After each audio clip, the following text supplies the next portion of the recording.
اب ایک جملہ میں آپ کے سامنے رکھ رہا ہوں, وہ نیک ہے. زید میرا دوست ہے, وہ نیک ہے. اب یہ وہ لفظ کیا ہے؟ ضمیر. آپ کو کانٹیکسٹ بتا رہا ہے کہ وہ کا لفظ جو ہے میں ضمیر کے طور پہ استعمال کر رہا ہوں زید کے لیے. ٹھیک. اب یہ آپ کا مبتدا معرفہ ہوتا ہے, حالت رفع میں ہوتا ہے. تو ضمائر حالت رفع والے ہمیں استعمال کرنے کی ضرورت ہوگی, اور ہوتے ضمائر صاحب کے سب معرفہ ہے, تو اس لیے ضمائر مبتدا بننے کی صلاحیت رکھتے ہیں. تو اب حالت رفع والا چارٹ جو ہے وہ ہمیں اب ضرورت پڑی ہے, اس کو تازہ کر لیں ذہن میں. یعنی third person, second person, first person کے ضمائر. ٹھیک ہو گیا. اور اس میں وہ آپ کا ہوا, ہما, ہم, ہیا, ہما, ہننا, انت, انتما, انتم, انتی, انتما, انتنا, انا, نحن. تو وہ نیک ہے کی عربی کیا ہوگی؟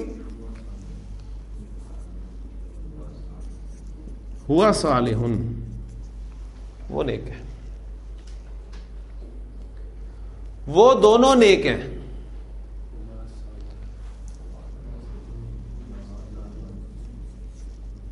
ہما صالحانی,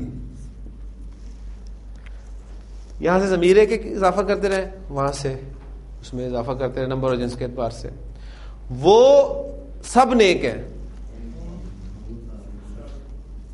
ہم صالحون,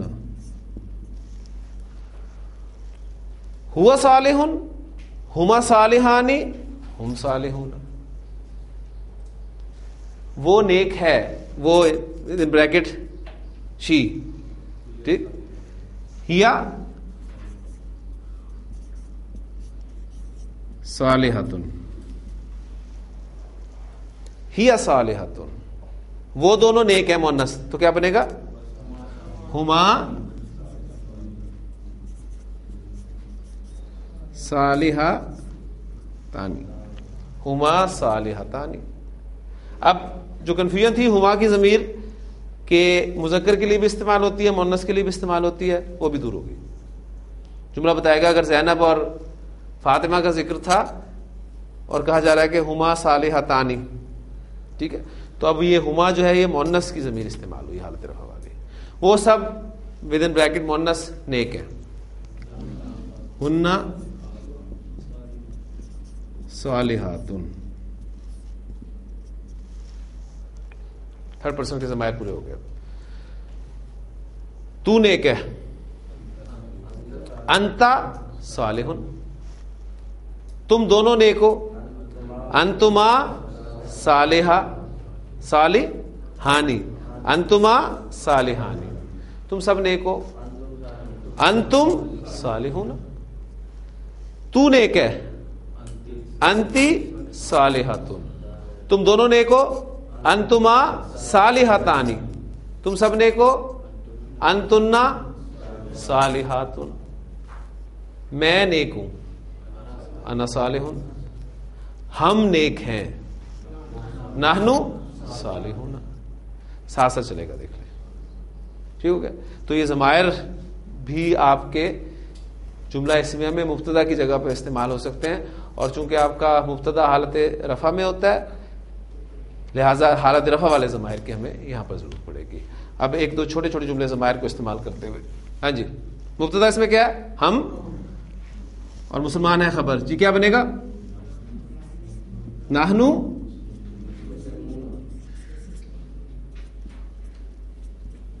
مسلمون, نحنو مسلمون.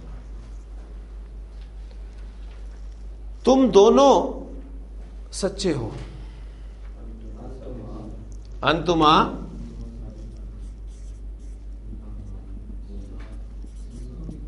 صادقانی. جب میں جینڈر مینشن نہ کروں تو اسے مراد مذکر لیا جائے گا, ذہن میں رکھیے گا. یہ ایک اصول ہے. جب میں مؤنث بتاؤں گا تو آپ نے مؤنث بنانا ہے, نہیں تو آپ نے مذکر سے ٹرانسلیٹ کرنا ہے. وہ امین ہے, امانت دار ہے. کیا بنے گی؟ ہوا امین. وہ سچا ہے, ہوا صادق.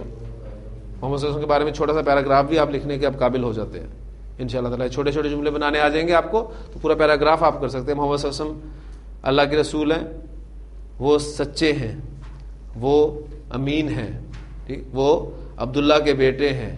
اس طریقے سے چھوٹے چھوٹے جملے آپ الحمدللہ پر عربی زبان میں بنا سکتے ہیں, صرف مبتدا اور خبر کو سامنے رکھتے ہوئے. آخری بات جملہ اسمیہ کے حوالے سے,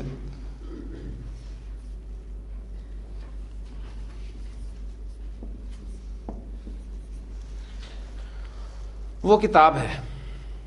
اب یہاں پر وہ کیا ہے؟ اشارہ, ٹھیک ہے. تو اب آپ کا مبتدا جو ہے وہ اشارہ آ رہا ہے. تو اسماء اشارہ نکرہ ہوتے ہیں کہ معرفہ ہوتے ہیں؟ معرفہ کے سامنے پڑھا تھا ہم نے اسماء اشارہ کو, لہٰذا اسماء اشارہ بھی مبتدا بننے کی صلاحیت رکھتے ہیں. تو وہ کی عربی کیا ہوگی؟ ذالک کتاب, ذالک کتاب. اب دیکھیں ان دونوں کنسٹرکشن میں فرق. ذالک الکتاب, دونوں میں فرق ہے نا. کیا فرق ہے؟ یہ کتاب نکرہ ہے اور یہاں پر الکتاب معرفہ ہے. تو یہ آپ کی انکمپلیٹ کنسٹرکشن ہے, یہ مکمل جملہ نہیں ہے آپ کے اس لیول کے اعتبار سے. ذالک الکتاب, یہ کتاب جس کا ترجمہ ہم کرتے ہیں, وہ کتاب, بات پوری نہیں ہوئی, جبکہ یہاں بات پوری ہو گئی ہے. ذالک کتاب, وہ کتاب ہے. آپ کہتے ہیں یہ قلم ہے, ھذا قلم, یہ قلم, اس کی عربی کیا ہوگی؟ ھذل قلم, یہ قلم. یہ آپ کا مکمل جملہ ہو گیا, یہ آپ کا انکمپلیٹ کنسٹرکشن ہو گئی. یہ اب کیونکہ ہم اس کو استعمال کریں گے آگے جملوں میں کہ یہ قلم نیا ہے, اب وہاں مبتدا آپ کا یہ قلم ہوگا اور نیا ہے اس کی خبر ہوگی. یہ اگلا سٹیپ ہوگا ہمارا انشاءاللہ تعالی. تو فرق ھذا قلم. اب اسی طریقے سے آپ اس کو لے کے جا سکتے ہیں. یہ دو کتابیں ہیں, اس کی عربی کیا ہوگی؟ یہ دو کتابیں ہیں.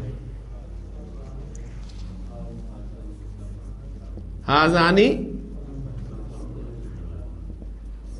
کتابانی, یہ دو کتابیں ہیں. مطابقت ضروری ہے, ذہن میں رکھیے گا سادہ جملوں میں, ٹھیک. اور وہ دو پنکھے ہیں, وہ دو پنکھے ہیں. پہلے تو آپ نے اس میں ذہن میں رکھنا ہے کہ مشار الیہ ہم نے پڑھا تھا نا, اس کے مطابق ہم اشارہ استعمال کرتے تھے. تو اس میں بھی آپ نے جو خبر ہے اس کے مطابق اشارہ استعمال کرنا ذہن میں رکھنا ہے, کیونکہ اشارہ اور مشار الیہ میں اس بات کو آپ نے سامنے رکھنا ہے. ایک پنکھا مرواحتن, دو پنکھے مرواحتانی. تو مرواحتانی کے اعتبار سے آپ نے مبتدا کو استعمال کرنا ہے. وہ کیا ہوگا؟ وہ دو کے لیے اشارہ کیا ملے گا آپ کو مؤنث کے لیے؟ اشارے تازہ کر لیں ذہن میں, چارٹ کو سامنے رکھیں, چارٹ بھول جاتا ہے. یعنی ھذا, ھذانی, ھذینی, ھؤلائی, ھذہ, ھاتانی, ھاتینی, ھؤلائی. ذالکا, ذانکا, زینکا, اولائکا, تلکا, تانکا, تینکا, اولائکا. تو تلکا مؤنث کے لیے استعمال ہوتا ہے نا ایک کے لیے, اور دو مؤنث کے لیے کیا استعمال کریں گے؟ تانکا. تانکا مرواحتانی. یہ کنسٹرکشنز اگرچہ قرآن مجید کی کنسٹرکشنز نہیں ہیں, لیکن بات پھر وہی ہے کہ کنسیپٹ کلیئر کرنے کے لیے ہم اس کو کرتے ہیں, تاکہ آپ کو اسم کے چاروں پہلو جو ہیں, جو ہم نے آغاز کیا تھا کہ اسم ہماری سمجھ میں نہیں آ سکتا جب تک ہمیں اس کے بارے میں چاروں باتیں معلوم نہ ہوں. ہاں جی, کلیئر ہو گئی یہ چیز الحمدللہ. انشاءاللہ تعالیٰ کل ہم جملہ اسمیہ میں مرکبات استعمال کریں گے انشاءاللہ تعالیٰ. لازمی نہیں ہوگا کہ آپ کا مبتدا اور خبر جو ہے مفرد ہی ہوں. اس ایگزامپلز میں جو بھی آپ نے ایگزامپلز کی, اس میں آپ نے دیکھا آپ کا مبتدا بھی مفرد تھا, خبر بھی مفرد تھی, ایک ایک لفظ تھا, سنگل ورڈ تھا. اب آگے انشاءاللہ تعالیٰ جائیں گے تو آپ کا مبتدا مرکب ہو سکتا ہے, خبر بھی مرکب ہو سکتی ہے, اور اسی طرح یہ بڑھتی جائے گی چیز. سبحانک اللہم و بحمدک, نشہد ان لا الہ الا انت, نستغفرک و نتوب الیک.